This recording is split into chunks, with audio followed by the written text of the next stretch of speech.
ఈ పేపర్లో నిన్న చూసినట్లయితే ట్రాన్స్లేషన్ అనేది పెద్ద సమస్య. ఈ ట్రాన్స్లేషన్ అనేటటువంటిది ఇప్పుడు మనకు భాషను చూసుకున్నట్లయితే ఇప్పుడు గ్రాంధిక భాష లెక్క ఉన్నది. ఇప్పుడు ఉన్నటువంటి వాళ్ళకు ఈ తెలుగులో అసలు వ్యవహారికం పోయి ఇప్పుడు మాండలికాన్ని మనం డిమాండ్ చేస్తున్నాం. తెలంగాణ మాండలికంలో కథలు వస్తున్నాయి. ఇప్పుడు న్యూస్ పేపర్లు తెలంగాణ మాండలికంలోనే వస్తున్నాయి.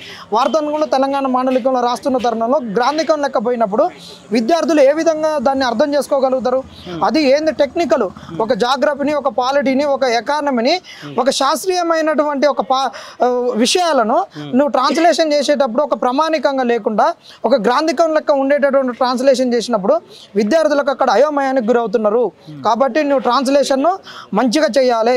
ఇది అనేటువంటి చాలా సమస్య. ఈ సమస్యలను మీరు దృష్టిలో పెట్టుకొని చేయకపోయినట్టయితే కాంగ్రెస్ ప్రభుత్వానికి చెప్తున్నాము, మీరు పోస్టులు పెంచమంటే పెంచరు, నీకు ఉన్నటువంటి అవకతవకలను అర్థం చేసుకోమంటే అవకతవకలు అర్థం చేసుకోలేరు. నిన్న ఒక సెంటర్లో మీరు అర్ధగంట ముందు పేపర్ తీసుకున్నారు. ఈ అర్ధగంట ముందు పేపర్ తీసుకోవడంలో ఆడొక 30 క్వశ్చన్లు లాస్ అయినాడు. దానికి ఎవడు సమాధానం చెప్తాడు? వాళ్ళకు అన్యాయానికి ఎవడు న్యాయం చేస్తాడు చెప్పండి? వాళ్ళు మళ్ళీ రోడ్లు ఎక్కాలన్నా, కోర్టులు ఎక్కాలన్నా ఏం చేయాలో చెప్పురి. ఇలాంటి మీకు ఒక బుద్ధి లేనటువంటి పనులు ఎట్ట చేస్తున్నారు? మేము ఎగ్జామ్ కండక్ట్ చేసినాం, ప్రశాంతంగా జరిగింది, ఎక్కడ అల్లలు జరగలేదు, ఎక్కడ పేపర్లు లీక్ కాలేదు, ఎవడు బయటికి రాలేదు, ఎవడు గోడ దూకలేదు, ఎవడు పేపర్ను చించేయలేదు అనే సంకలు గుద్దుకుంటున్నారు. కానీ హాల్లో జరిగినటువంటి విద్యార్థులు ఏ విధంగా ఇబ్బందులు పడ్డారు అనేటువంటి ఉన్నాయా? ఇలా పేపర్ ట్రాన్స్లేషన్లో ఇబ్బంది ఉంది.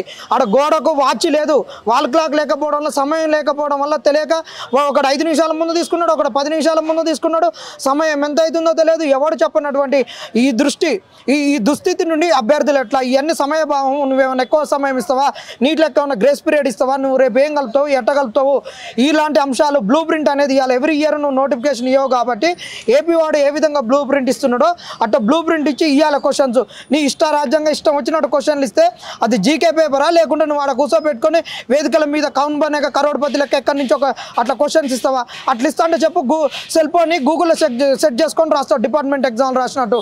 కాబట్టి కొన్ని ప్రామాణికమైనటువంటి అంశాలు గత ప్రభుత్వంలో ఏ విధంగా అభ్యర్థులు ఎదుర్కొన్నారో అలాంటి జరగకుండా ఉండాలంటే ఖచ్చితంగా అశోక్ నగర్కు ఈ ప్రభుత్వం నుంచి ఉన్నటువంటి పెద్దలు రావాలి. నిరుద్యోగుల ప్రతినిధులు అనుకునేటటువంటి వాళ్ళు నిరుద్యోగులతో చర్చించాలి. లేనట్టయితే కాంగ్రెస్ వాళ్ళకి చెప్తున్నాం, మీకు చిత్తశుద్ధి లేదు, ఇదే కనుక జరిగితే మీకు ఇంకా ఎక్కువ రోజులు లేదు. కానీ మీకు ఎవరు చెప్పట్లేరు, మీరు సంకలు గుద్దుకుంటున్నారు. మీకు అర్థమైంది. మీరు మొన్న ఈరోజు ఇప్పుడు వార్తలు తీన్మార్ మల్లయ్య గెలిచిందని మీరు సంకలు గుద్దుకోవచ్చు. ఇప్పుడు వార్తలలో ఏమొస్తున్నాయి? తీన్మార్ మల్లయ్య డబ్బులు పంపిస్తే అవి ఓడనంట పంచకుండా పోయిందంట, ఆయన మీద కేసు పెట్టిండంట. నేను గెలిచినా కానీ నా పైసలు నాకు ఇప్పిరని అంటున్నాడు. అన్నిటిలలో లైవ్ వస్తున్నది. మీరు అట్లా డబ్బులు ఇచ్చి గెలిచారు. కానీ నిజంగా మీకు దమ్ముంటే మాకు కనుక ఈ గ్రూప్ 1 ఎగ్జామ్ పోస్ట్పోన్ చేయించి మమ్మల్ని ఎన్నికలలో పార్టిసిపేట్ చేయించినట్టు కనుక జరిగితే మీకు ఎట్లనో బుద్ధి చెప్పేటోళ్ళం. అయినా మీరు నైతికంగా ఓడిపోయినట్టే.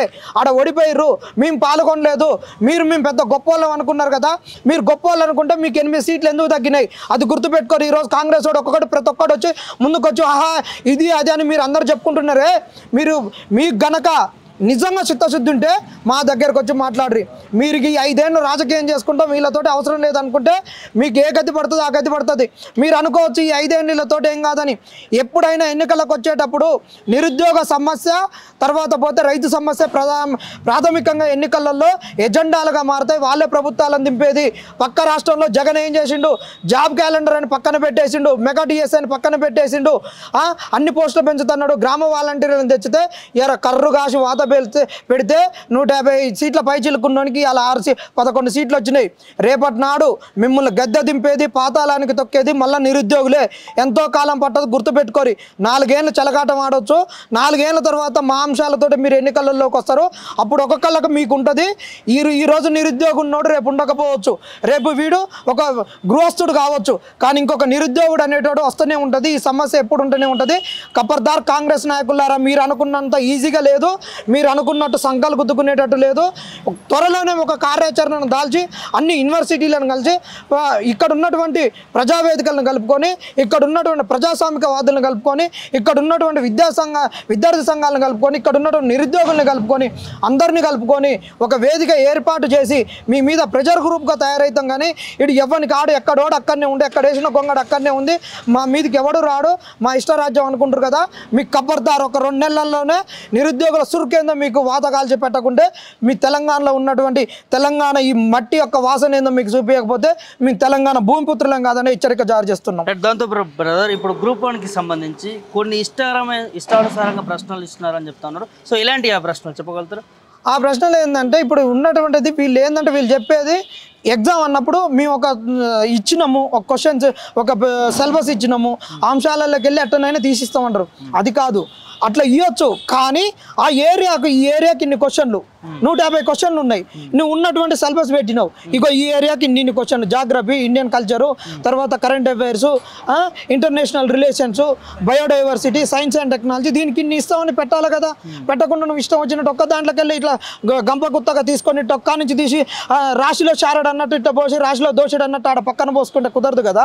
నువ్వు ప్రతి సంవత్సరం నోటిఫికేషన్ ఉంటే అట్లా అంటే కుదురుద్ది. ఇలా కాకుండా ఈ నోటిఫికేషన్ అయిపోయింది, ఇంకో 2 నెలల నోటిఫికేషన్ వస్తుంది, ప్రిపేర్ అవుతాం అనుకోవచ్చు. ఇది పోతే ఇంకెప్పుడు వస్తుందో తెలియదు కదా. ఈ నోటిఫికేషన్ ఇంకెన్ని నెలలు పడుతుందో తెలియదు కదా. అలాంటప్పుడు ఇట్లా ఇవ్వడం అనేది కరెక్ట్ కాదు. తెలంగాణ భాషా యాసకు సంబంధించిన క్వశ్చన్లు కూడా అలా కల్పించలేదు అన్నట్టు వింటా ఉన్నాం. ఇక అవి తెలంగాణ కల్చర్ను సంస్కృతిని ఇదన్నీ పక్కన పెట్టేసిర్రు. అది వాస్తవం అన్నప్పుడు ఏమంటారు అంటే ఇప్పుడు మేము చెప్పిందే చెప్తారు, వాళ్ళ వాదన ఇదే వస్తుంది. వాళ్ళ నుంచి ఎలాంటి కౌంటర్ ఆన్సర్ వస్తుందో కూడా మేము ఎక్స్పెక్ట్ చేసి చెప్తున్నాం, మాకు అనుభవం కాబట్టి. మేమేమంటున్నాం అంటే నువ్వు బ్లూ ప్రింట్ ఏమని వస్తుంది ఒకసారి నాకు చెప్తారా? వాళ్ళు ఏమంటారు, ఇప్పుడు యూపీఎస్సీలో ఎట్లా ఇచ్చిర్రు, ఇది గ్రూప్ 1 ఎగ్జామ్ కదా, ఇది అటెండర్ ఎగ్జామ్ కాదు కదా, గ్రూప్ 4 ఎగ్జామ్ కాదు కదా, నీకు రేపు డిస్ట్రిక్ట్ కలెక్టర్ అయ్యేటోనివి, నీకు ఆ మాత్రం ఉండదా, నీకు సిలబస్ పెట్టి చిన్న పోరగానికి ఇంటర్మీడియట్ బ్లూ ప్రింట్ ఇచ్చినట్టు ఇస్తారా అంటారు. కానీ నువ్వు ఇంటర్మీడియట్కి నువ్వు ప్రతి సంవత్సరం ఐపీ ఎగ్జామ్ కండక్ట్ చేస్తావు, మరి ఈయనకి యూపీఎస్సీకి ప్రతి సంవత్సరం ఎగ్జామ్ కండక్ట్ చేస్తారు. మరి నువ్వెందుకు ఇట్లా జాబ్ క్యాలెండర్ అసలు నువ్వు జాబ్ క్యాలెండర్ అనే ఇవ్వలేదు కదా. నీ తప్పులను మాత్రం చూసుకోవు, గురికింద తన కింద చూసుకోదు, గురికింద పై చూసుకొని మురుసుద్ది. వీళ్ళది కూడా అంతే. తెలంగాణ సంక్షేమ పథకాలకు సంబంధించి ఒక 2 క్వశ్చన్లు వచ్చినట్టు తెలుస్తుంది. అసలు అమలు కాని సంక్షేమ పథకాన్ని కూడా అందులో పెట్టడం అనేది ఎట్లా చూస్తారు? అమలు కాని సంక్షేమ పథకాలను పెట్టడం అంటే ఇదే మేము ఇక్కడెక్కడ మనకు ఈయన రేవంత్ రెడ్డి, ఇదే సంపత్ కుమార్, వీళ్ళందరూ కూడా మేము ప్రెస్ క్లబ్లో మీటింగ్ పెట్టినాం. ఎందుకు పెట్టినాం? అది ఆ నేపథ్యం అనేది అత్యంత ఇంపార్టెంట్. గ్రూప్ 2 గ్రూప్ 3 పోస్టులు పెంచకుండా ఎగ్జామ్ పెడితే మేము రాయం అని చెప్పినాం. అని చెప్తే వీళ్ళందరూ వచ్చి బీఆర్ఎస్ అని బొంద పెట్టాలి, ఆ బొందల గడ్డల్లో వీళ్ళని తీసుకుపోయి కాళేశ్వరంలో కలపాలి, వాళ్ళని కలిపినాక కాంగ్రెస్ వచ్చినాక మీకు ఉన్న మంచి పోస్టులు ఇస్తుంది, మీరు కొట్లాడొద్దు అన్నారు. అప్పుడు వచ్చినప్పుడు వీళ్ళు ఏం చెప్పారో తెలుసా, ఆ రోజు జరిగినటువంటి గురుకులాలలో కానీ జేఎల్ ఎగ్జామ్లో ఒక క్వశ్చన్ వచ్చింది. ఏమొచ్చింది? నిరుద్యోగ భృతి తెలంగాణ ప్రభుత్వం అందిస్తుందని వచ్చింది. ఆ క్వశ్చన్ ఇట్లా పట్టుకొని ఈ కచరా కుటుంబానికి నిరుద్యోగ భృతి అన్నటువంటి ఈ కల్వకుంట్లోళ్ళు ఈ క్వశ్చన్ నెట్లిస్తారన్నారు. మరి నువ్వు ఇచ్చినటువంటి 6 గ్యారంటీలలో అన్నీ అయినాయా? నువ్వు ఇచ్చిన ఒక క్వశ్చన్ ఒక నన్నప్పుడు నువ్వు కూడా ఇచ్చే క్వశ్చన్లలో చేసుకోవాలి. సరే క్వశ్చన్ ఇచ్చినా మేము రాస్తాం. కానీ ఆ రోజు నువ్వు వచ్చినటువంటి ప్రెస్ కాన్ఫరెన్స్కి వచ్చినటువంటి అంశం ఏంది? గ్రూప్ 2 గ్రూప్ 3 పోస్టులు పెంచాలి. నేను రాగానే పెంచుతాను. మరి పెంచినవా? ఆ పోస్టులు ఎందుకు పెంచట్లేవు? ఆ పోస్టులు పెంచకుంటే ఇవాళ ఎగ్జామ్ ఎట్లా పెడతావో చెప్పండి. పోస్టులు ఖచ్చితంగా పెరగాల్సిందే. ఒకవేళ కనుక నువ్వు 180 పోస్టులే పెంచితే 180 పెంచుతాడని మాకు ఉన్నది, ఖచ్చితంగా ఇన్ఫర్మేషన్ ఉంది. 180 పెంచితే ఇమ్మీడియట్గా దీనికి అప్లికేబుల్ చేయాలి. ఈ నోటిఫికేషన్కి వెళ్ళి కొత్త వాళ్ళకి అవకాశం ఇవ్వద్దు. నువ్వు కనుక 600 పైచులకు పెంచితే కొత్త వాళ్ళకి అవకాశం ఇవ్వదు. 180 పోస్టులు ఇప్పుడు ఉన్నాయి, 787 పోస్టులు ఉన్నాయి. పక్క రాష్ట్రం కూడా 4 గ్రూప్ 2లు కండక్ట్ చేసిండు. ప్రతిసారి దాదాపు 1000 వేసుకుంటూ వచ్చిండు. వాడు దాదాపు ఇప్పుడు ఒక 3000 పైచీలకు పోస్టులు నింపిండు. నువ్వు గత ప్రభుత్వం 500 పోస్టులు ఇచ్చింది. పోస్టులు ఫస్ట్ గ్రూప్ 2026లో పోస్టులు పెంచాలన్నప్పుడు ఇమ్మీడియట్గా దానికి 500 యాడ్ చేసిండు. ఈ స్టేజ్ ఆఫ్ ఇంటర్వ్యూలో కూడా యాడ్ చేసిండు. కొత్త వాళ్ళకి అవకాశం ఇవ్వాలి. ఈరోజు నువ్వు కూడా 180 పెంచితే కొత్త వాళ్ళకి అవకాశం ఇవ్వకుంటే వీళ్ళకి మళ్ళీ కాంపిటీషన్ చేయ. నువ్వు పెంచదలుచుకుంటే కనీసం ఒక 600 నుండి 1500 వరకు పెంచు. నీ దగ్గర డేటా ఉందా? లేదు. కాబట్టి మేము ఒకటే అంటున్నాం, ఖచ్చితంగా మీరు కనుక ఇవ్వకుంటే మాత్రం టీఎస్పీఎస్సీ ముట్టడి ఉంటుంది. తెలంగాణ మరొక అగ్నిగుండం కాబోతుంది. మీరు ఏది కాదనుకుంటున్నారు కానీ ఇది ముసలం అనేది స్టార్ట్ అయింది. ఈ అందరం కూడా ఒక కుండలో బువ మీద బువ పెట్టినా అనుకో, ఎసరు కాగేంత సేపు 1 గంట సేపు కాగుద్ది. 1 నిమిషంలో అది ఇట్లా పొంగొస్తుంది. ఇప్పుడు మేము అందరం కూడా ఒక 0 డిగ్రీ సెంటిగ్రేడ్ నుండి 100 డిగ్రీ సెంటిగ్రేడ్ వరకు వచ్చినాం. 100 దాటితే అది బాయిల్ అవుతుంది. బాయిల్ అయితే దాని పవర్ ఎట్లుంటుంది తెలుసా? ఇక ఒక కుండలకు సలసల కాగే దాంట్లో చేయి పెట్టినా కాలేదు, కానీ ఆ స్టీమ్ మీద పడ్డది అనుకో తోలుస్తుంది. మేము కనుక ఎవాబరేట్ అయిపోయినా అనుకో మా ఆవేశము, దాంట్లో ఎవడు కూడా మీరు తట్టుకోలేదు. ఆ గాఢతకు, ఆ ఉష్ణోగ్రతకు కూడా మీరు తట్టుకోలేరు. దానికి మీరు మాడి మసి అయిపోతారు. అది ఎన్నో రోజులు లేదు, అది త్వరలోనే ఉంది. ఒక 10-15 రోజుల్లోనే మీకు ఆ శక పుడుతుంది. ఖచ్చితంగా ఇది హెచ్చరికనే మీకు. ఇన్ని రోజులు మిమ్మల్ని ఏదో జోకినా మా ప్రభుత్వం నిరుద్యోగుల ప్రభుత్వం అనుకున్నాం, కానీ ఇక మీకు జోకాల్సింది, కడగాల్సింది, నీళ్ళు పోయాల్సింది. మీరు ఎన్నికలలో చేసేటటువంటి స్టంట్లు ఉంటాయి కదా, వచ్చి దోశలు వేసేది, చిన్న పొరగల ముడ్లు కడిగేది, బట్టలు ఉతికేది, సాకలోళ్ళ కాడిపోయి, మంగళోళ్ళ కాడిపోయి నెత్తులు కొరిగేది, మూతులు కొరిగేవి ఉన్నాయిగా. అలాంటి కార్యక్రమాలు మేము చేయాల్సింది మీ పైన వచ్చేటటువంటి ధర్నా, రాస్తా రోకులు అయ్యన్నది మా హక్కు. ఈ తెలంగాణ భూమి నేర్పినటువంటి ఒక ఉద్యమ స్ఫూర్తి, దాంతో మేము మా హక్కును సాధించుకుంటాం. అంటే ఏం కావాలంటారు మీ గ్రూప్ 1 ఆఫీసర్స్? మాకు ఇది ఎగ్జామ్లో ఎలాంటి అవకతవకలు జరిగినా అవి మళ్ళీ ఇంకోసారి రిపీట్ కావద్దు. ఇంకోటి గ్రూప్ 2, గ్రూప్ 3 పోస్టులు పెంచాలి. మెగా డిఎస్ అన్నావు, మెగా డిఎస్ కావాలి. నువ్వు జాబ్ క్యాలెండర్ అన్నావు, జాబ్ క్యాలెండర్ కావాలి. నిరుద్యోగ భృతి అన్నావు, నిరుద్యోగ భృతి ఇవ్వాలి. 5 లక్షల ఉన్నటువంటి ఒక నిరుద్యోగ కార్డు ఇస్తున్నావు, విద్యా భరోసా కార్డు, 5 లక్షల కార్డు కావాలి. ఉద్యోగాలు రానోనికి ఇమ్మీడియట్గా 10 లక్షలు వడ్డీ లేని ఇవ్వాలి. ఇవి తక్షణం జరగాల్సినవి. ఇటువైపు కనుక నీ అడుగులు లేకుంటే మా అడుగులు నీ సచివాలయం వైపు ఉంటాయి, మా అడుగులు టీఎస్పీఎస్సీ ముట్టడి వైపు ఉంటాయి.